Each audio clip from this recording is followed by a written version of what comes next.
हाँ जी।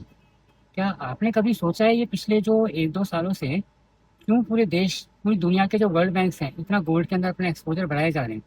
चाइना को देखो तो चाइना बेतहाशा तरीके से गोल्ड को खरीद के जा रहा है, हर रेट के ऊपर खरीद के जा रहा है। इसके पीछे क्या रीज़न है? देखो बहुत सीधी भाषा में अभी यूएस इकोनॉमी की बैंड बजी हुई है। उसका जो डेब्ट मार्केट है उसके ऊपर सवालिया निशान लग गए हैं।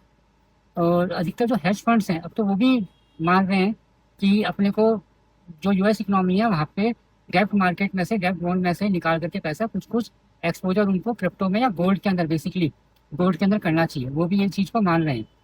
तो मैं इंडिया में बैठा यूएस की बात क्यों कर रहा हूँ?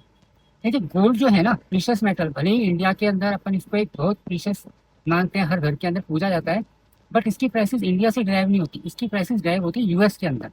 और यूएस का जो मोटा पैसा है वो उसके बॉन्ड मार्केट में इन्वेस्टेड है।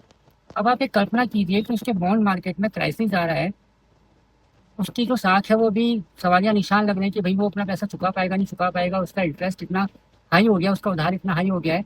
तो वहाँ से अगर बॉन्ड मार्केट से पैसा निकल के थोड़ा सा ही पैसा गोल्ड में इन्वेस्ट होता है, जैसे अभी डालियो साहब ने कहा है जो हेज फंड में है कि सब 15% पैसा आप सबको यहाँ से मूव कर देना चाहिए मिनिमम। तो 15% छोड़ो, अगर 5% पैसा भी गोल्ड के अंदर मूव होता है, बॉन्ड मार्केट का पैसा, तो आप सोचो कि गोल्ड कहाँ भाग जाएगा, है ना। और सेम क्रिप्टो की बात है, क्रिप्टो में भी कम से कम 2-3% पैसा आना ही आना चाहिए, तो क्रिप्टो करेंसी भी कहाँ भाग जाएगी।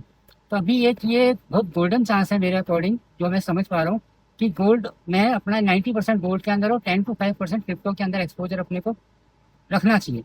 लॉन्ग टर्म के हिसाब से तो अभी होना चाहिए। बाकी देखो शॉर्ट टर्म में कभी टिप्स आएंगी, कभी उतार चढ़ाव होता रहेगा, लेकिन लॉन्ग टर्म में 1 से 2 या 3 साल के अंदर गोल्ड एक अपने स्वर्णिम काल के अंदर है। इस समय हमें उसमें अपना एक्सपोजर जरूर बनाना चाहिए। Thank you.